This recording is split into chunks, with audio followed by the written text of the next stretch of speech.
We're not talking about numbers.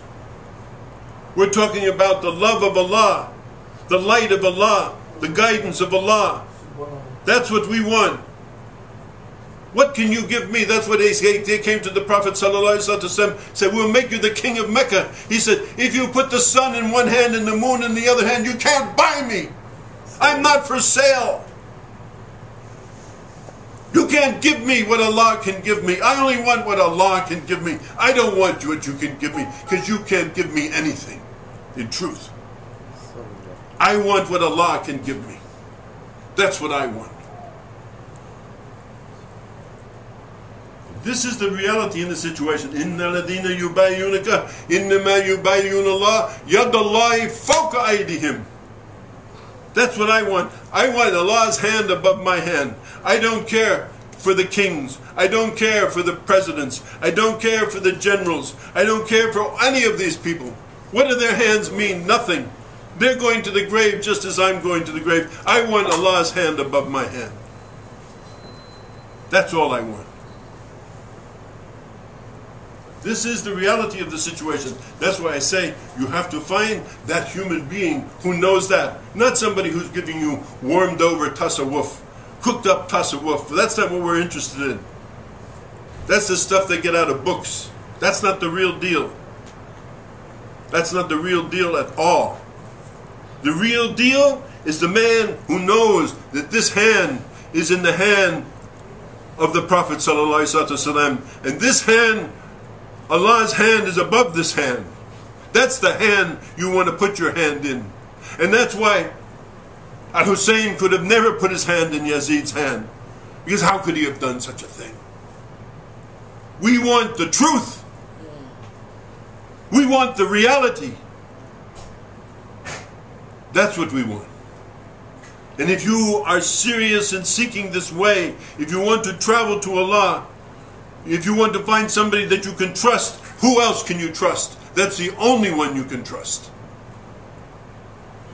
Whether it's this one or this one, they're, alhamdulillah, they're all over the world, alhamdulillah. This is the secret of what happened during those years. The Shia have no understanding of what happened those years. And the Sunnis have no understanding of what happened those years. They're arguing with themselves. We don't argue with them. We're Sufi people. We don't argue with them. We know the truth. He taught us then. He teaches us now. He's never ceased to teach us. Because he's the one who knew he was the one who sat with the Prophet, ate with the Prophet, did everything, married to the daughter of the Prophet, lived with the Prophet. He knew everything about him. He was the one who spent his time with him. He was not just his friend. He was his Mawla.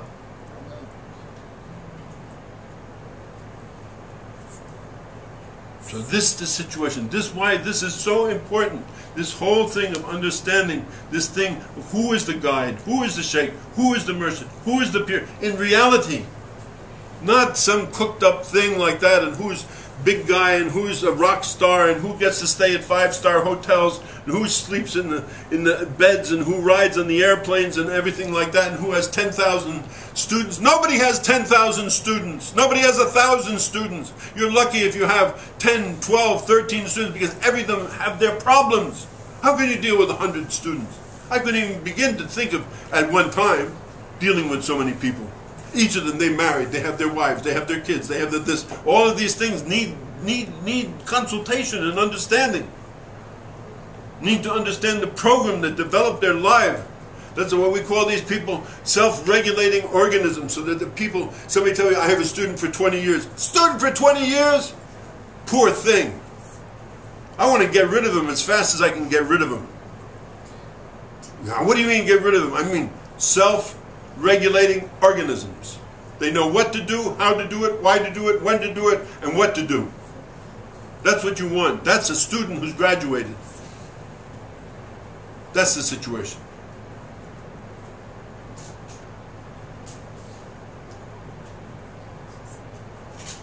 So this is the thing. This is to understand all of these things.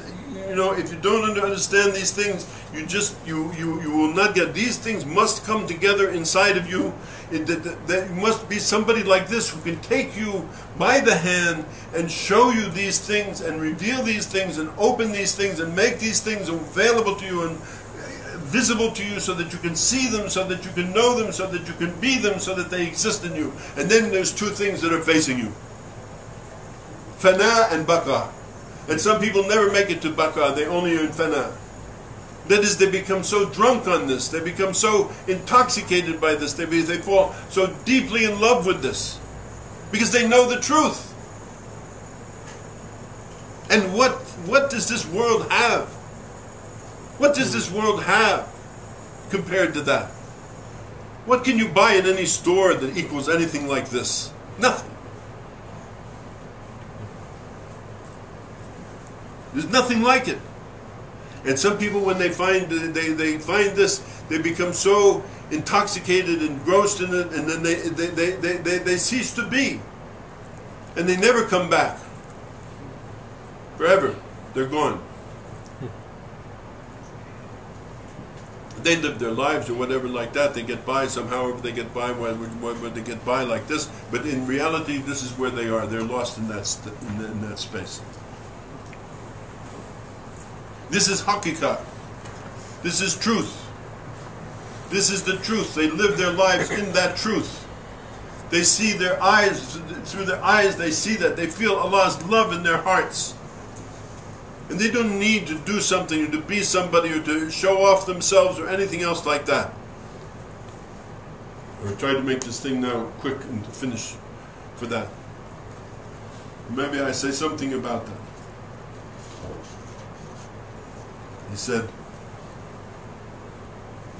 Sheikh Al-Azhari says, the path is Shariat, Tariqat, and Haqiqat. So listen to it carefully with these examples. The Sharia is like a ship. The Tariqah is like the sea. The Haqiqah is like the pearl in the sea. The Sharia is to stick to what Allah has ordered, to obey His orders and avoid what He has prohibited. Tariqat is to follow the precautions like wara and riyada. Wara means like to be very scrupulous about what you do. If you find a penny that doesn't belong to you, don't take it. It doesn't belong to you. Don't take it. Riyada mean get yourself up at the night. Get yourself up to pray. Do these things. Read the Quran. Do these things. Even though sometimes you're falling asleep in the midst of doing it, keep on doing. Keep on doing. Keep on doing. Keep on doing. You have to keep on doing. These fools who say, oh, I've reached this state now, like I can just hang out now. You know, like I really know what's going on. You know, I don't got to do this stuff anymore. You know, like you've heard about all the people even get to the point saying, I don't even have to pray. Well, in a sense, that's true. They don't have to pray. But you think Allah subhanahu wa ta'ala is some big guy with a white beard up there checking things off and like saying, oh yeah, okay, he prayed. Oh no, he didn't pray today. Oh yeah, yeah. Oh, he did this. Oh, he didn't wiggle his finger right. No, give him a black mark for that. Yeah, that's not what it's about. But by doing this, you maintain yourself. The foolish people are the people who, they get this stuff like this and they think that it doesn't apply to me anymore. That's these goofy Sufis and people like that who say, oh, you don't need to do that. Why are you bothering to do that? That's just religion. That's not for us spiritual types. That's nonsense. It's nonsense.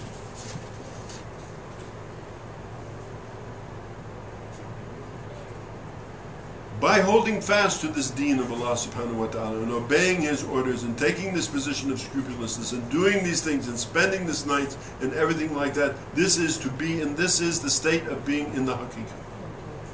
And Tirmidhi says that Harith bin Malik said, my lower self has no desire for this world. That's the kind of people I'm talking about. I spent my days in a state of thirst, my nights in a state of wakefulness, and as I'm looking at the throne of Allah, and as though I see the people of paradise and they're visiting with one another, and I can see the people of the fire suffering, and the Prophet ﷺ said, you have attained to knowledge, so hold fast to it. You are a slave whose heart Allah has illuminated. And Sheikh Muhammad al-Jamal wrote in his poem on this theme, he said, O people, open your eyes before you think you will die. Because when you die, you will move to another world, like passing through a wall into the next room. But in truth, there is no death, because Allah did not give life in order to kill you. Live in Allah, be in everything, and be nothing. Because the nothingness of self in Allah is not death, but life. You are the truth of Allah, but the truth is a hidden treasure. And the truth is a treasure, and it is hidden within you. It is called Al-Haqiqat Illah. The truth of Allah never goes. She endures in everything. Nothing could exist without that truth within it. The truth has no beginning, so nothing can be beginning without her end, but receives its essence from her. And even death is true only by the power of truth. So the Prophet said, alayhi salatu wasalam, but Ibrahim has told me that he can't find it, this is a Sahih Hadith, but anyway it's repeated that people agree with the saying of these words. Sharia is my words, aqwali, Tariqah is my actions, amali, and haqiqah is my state. We can understand and deepen our understanding of these words by looking at the instructions that Allah has given to Ibrahim in Surah Al-An'am, when He tells the story of Ibrahim and the sun and the moon, and the stars, the moon and the sun. The stars is the guidance for the common people. The moon is the guidance for the elite. And the sun is the guidance for the elite of the elite. And these are the Shariat, the Tariqat, and the Haqiqat. And then we will come to the Marifat. And the Marifat is when he understands that neither any one of those things are the real reality, but the real reality is to be found in the Marifat. And what is the Marifat? And because of the time, I have so much to say, but I won't be able to say it. The Marifat, I will try to say some of it anyway, because it's... we went through all this work to find it, you know. So anyway, you know, and in the wajadtu wajhi, you know, he says, wherever I turn my face, I see the Creator of the heavens and the earth. So this is the marifat. You know, it's just like he said, well, how do you get to the marifat in the haqiqat? And like this, he says, you know, this Billie Holiday, I tell you, I love this woman, Billie Holiday, in her song. She says, she sings in the song, you better go now. You better go now, for I love you too much. Oh. Allah! He says, you better go now. And as Rabia says, as I said before, I am the source of all my problems. So there's no room for you in this. No room for you. No room for me. That's it. Get rid of yourself. If you can get rid of yourself, and then we would have to tell so many stories about how to get rid of yourself and like that. This goes on and on and on and on like that. You know, I don't know. I got to skip a lot of pages here. So anyway, you know what to say. I don't know what to say. Keep saying. Keep saying. Keep saying. Keep saying. Right, yeah, right, what he said. Right. Alhamdulillah Rabbil Alameen. You know, I was going to, but you have Sheikh Rashid, he will tell you at some time all about all of these things about, you know, I mean, he says he's given many lessons on that, so you go listen to his tapes about what Dawani said about, you know, what you have to do the thing. But, you know, what to say, we can say that it's somewhat like when we talk about the next step, we can talk about it for you because you're all intelligent people and you've come up through the world and you know about the world. It's like the Buddha. Who's that Buddha? What's this Buddha business?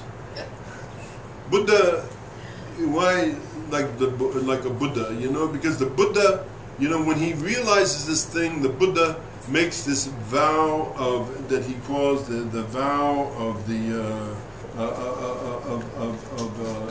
the people who called the Bodhisattva, and he vows to end their suffering, even though suffering is endless. Even though suffering is endless. This is marifat. Marifat mean like what? Meaning that finally,